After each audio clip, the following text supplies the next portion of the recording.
Substantively on our knees in the sense that if you'd brought an accountant in, would he have said that? No. But the markets felt that.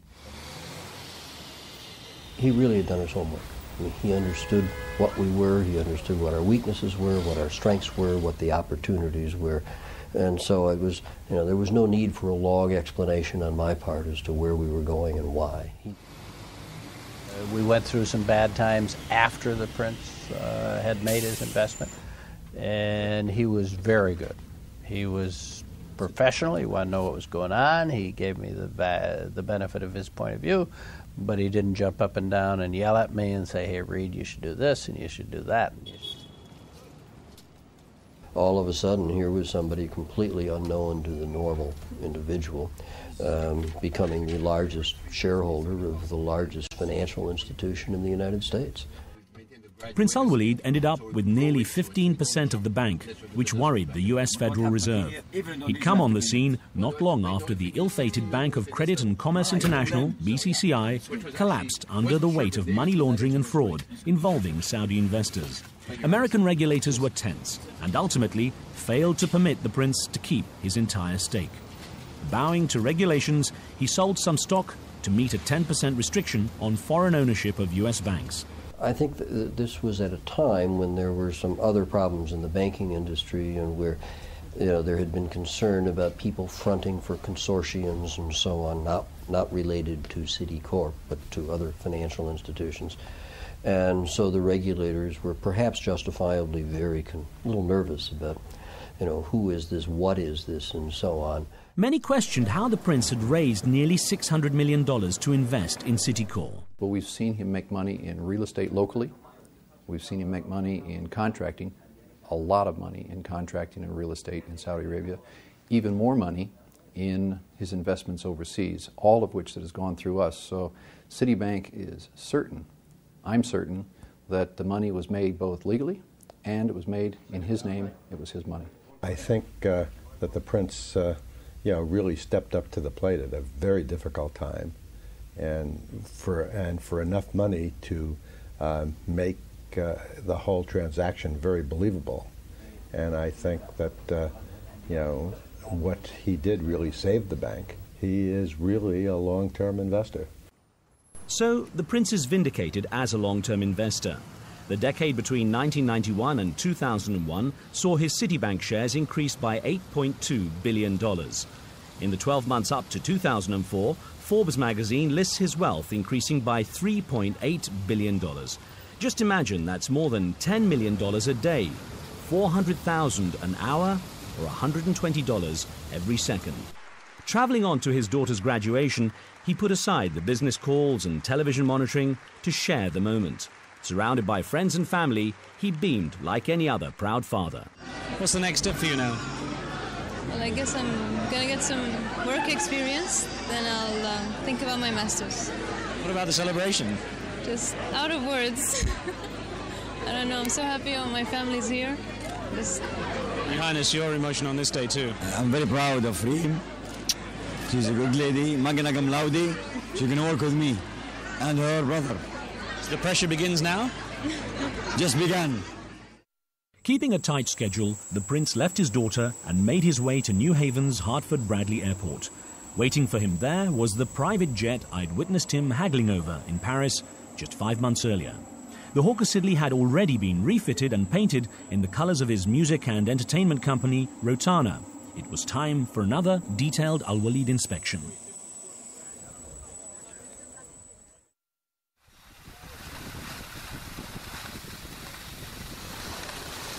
What made you take up skiing? Well, as you know, you've been with me now for several months, and I like sports. And I do all kinds of sports, maybe around 40 kinds of sports. But you only started it a few years ago. Yeah, well, I got it from my children. Are you able to keep up with them? I'm trying. The prince's son and daughter joined him at the ski resort later, and I wanted their view on how he mixes the demands of his tough business life with family time, especially when there's a phone constantly in his hand. Yeah, we can begin 21, 22, begin, and then we'll see where to go. All cash, all cash, all cash. Prince Al Walid is very busy. He's a professional and international businessman. He crams so much in that he may not have enough time for family. How do you react to that kind of idea? You're mistaken. He does have lots of time for family. It's very amazing how he switches so fast. It's a difficult situation for you. You're a woman working in Saudi Arabia. The climate hasn't been ideal for a woman to be independent. How do you feel about that? Well, it's starting to develop now. I mean, if you think like 5 years before now, it's like women never used to work. You wouldn't even think about it. But now it's developing. How did your relationship with your father change once there was a professional element to it as far as business? It really, there's always a difference between father-son and then employee-employer. In the office, it's always a boss. Of course, there's always the element of a father because there is always a higher respect as I demand it as well as Islam demands it. There's a proverb in Arabic that says, nothing scratches your back like your fingers. And they are my fingers, my brain, my mind, and my heart, these two. Al Walid's royal start began in 1957 with quite a pedigree. His father, Prince Talal, was the 21st son of the late King Abdulaziz, the founder of modern Saudi Arabia, while his mother, Princess Mona, was the daughter of Lebanon's first post-independent Prime Minister, Riyad al-Salah. Al Walid's parents were very independent characters who ended up divorcing when the prince was just 5 years old. I always wanted them to be together. It's like another child. Wanted to be next to his mother and father. But since this thing could not happen and materialize, I had to bear the fact that I had to divide my time between my father and mother. The young Al Walid shuttled between his mother's home in Beirut and Riyadh in Saudi Arabia, where his younger brother and sister stayed with their father. Prince Talal had not long returned from exile in Egypt for his outspoken political comments calling for reform in the Saudi kingdom. Despite awe and respect for his strict father, Al Walid led an undisciplined and unsettled life, as witnessed by his childhood friends. His personal life, his family life wasn't stable, and school required some kind of stability. And I think between the boarding schools in Lebanon, between living at home, between England, between Saudi Arabia, it became a bit of a turbulent thing for him. And this turbulent childhood made Al Walid ignore his studies and constantly run away from home, leading to more than one merry chase to find him. And my father sent 6, 7, 8 people to look at me all over Riyadh. And actually, I thought that I'm going to go to a place where they will never think I'll be in. So I went to my bedroom inside the house of my father. I was there for 3, 4 days, and looked at me all over the place, excluding that place. So I was in a place where they never thought I would be. He was the rebel because the divorce between his mother and father, he took the side of his mother more than once. And this made him, in a sense, an outcast. So he didn't enjoy the privileges of the other young Saudi prince. Another childhood friend recalls the complex relationship and emotional tension the prince had, having to call two very different countries home. He is a prince. He's at the same time Lebanese and Saudi, so different cultures, different ways of thinking, different minds. And I think that it was, even for him, very difficult to be able to be Lebanese at the same time and Saudi. بالنسبة لحكاية لبنان احنا بعثناه للمدرسة هناك وأعتقد أنه كان في بداية شبابه وسن المراهقة كان شوية عفريت شوية عنده عفرته ولكن هذه أنا لم أعتقد لم أنظر لها أبدا أنها كانت عيبا فيه ولكن كانت هذه ربما كانت من ميزاته.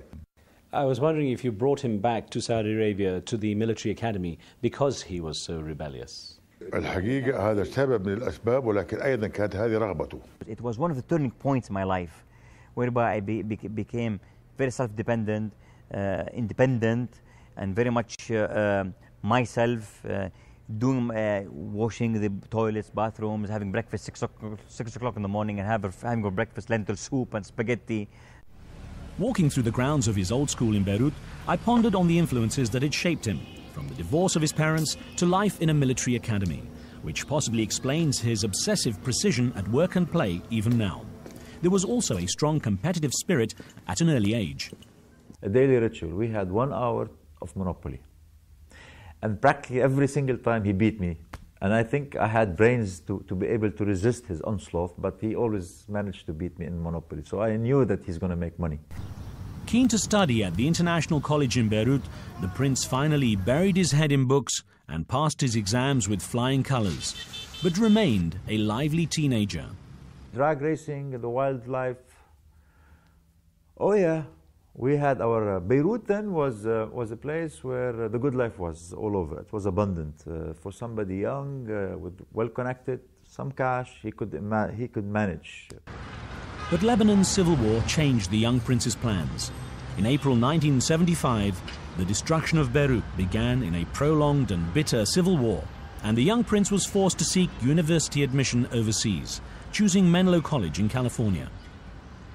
Being so far from Riyadh and his family, he had little to do except focus on his studies. I presume it was a real lonely time for him because he was there all by himself. There wasn't anyone else. It was just him. Him and me and the phone calls to Saudi Arabia and school. That was basically it. Chuck would come to visit him here at this typical American ranch house. Social life was almost non-existent, and all the prince focused on was getting his degree in business administration and getting back home. By the time he returned to Riyadh to tap into the oil boom, he had new responsibilities. He had married and had a baby boy. Prince Khalid was born in April 1978. The young father quickly set up camp in the Saudi capital to make his fortune in the remarkable business environment fueled by black gold.